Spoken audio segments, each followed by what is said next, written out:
It is 8:30 in the morning here on Monday, March 2nd, 2026. And it's humid, it's warm.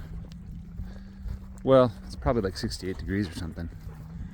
But apparently on Saturday when I moved the cows, I forgot to put the wire back up. So they all got out. So yeah. Come on, guys. Psst, psst. Anyway, the dogs were helping. The dogs seem to have an instinct when there's a cow by herself. The dogs go after that cow and bark at it. They haven't figured out how to get the cow to go a particular direction yet. They just know they're supposed to bark at it. Anyway, this row is basically untouched because of my own stupidity. But I don't think much damage was done. Grass is growing really quick now. It looks really nice. Just in the past couple of days, it seems to have changed significantly. So, I'm just going to keep them moving slow, rolling out hay for them. Trying to give the ground as much time to rest and give that grass as much time to grow as possible. Haven't really drawn out a plan of what I want to graze and how I want to graze it this year.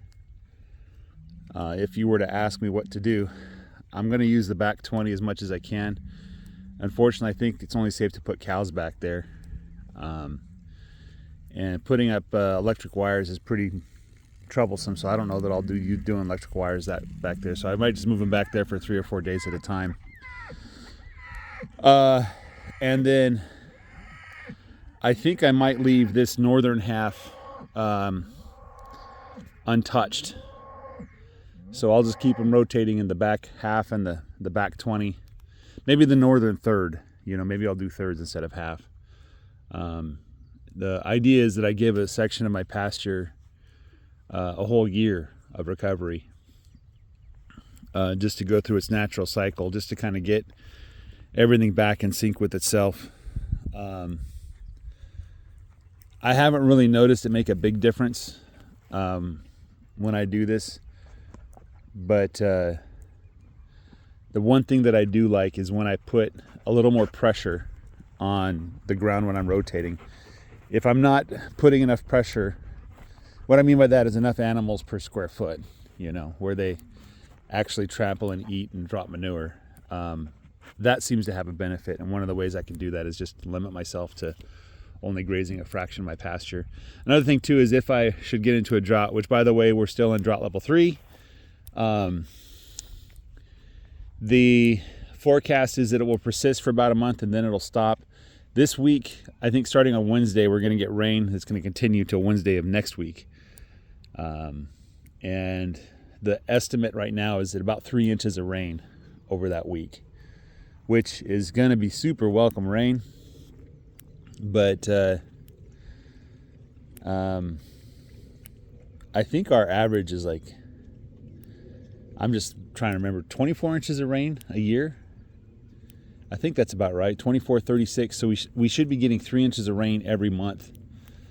And so getting 3 inches of rain for the first half of March is nice. And that's the average of what it's supposed to be. Some months we're supposed to get more. Obviously, some months we're supposed to get less. But anyway, my point is this, is if I leave half of my pasture, a third of my pasture untouched, and we get into a drought situation, I don't have to run sell all my cows all at once with everybody else. But there may be enough there to keep them going till the next season, So that's another reason why I try to leave some of my pasture untouched. Anyway, I haven't made the plan yet. I'll think about it, make some observations. I don't really have to pull the trigger until April 15th, which is when the grass really explodes. So this is still basically winter in my mind, the tail end of winter, but still winter nonetheless. Anyway, guys, have a great day. Take care. Bye-bye.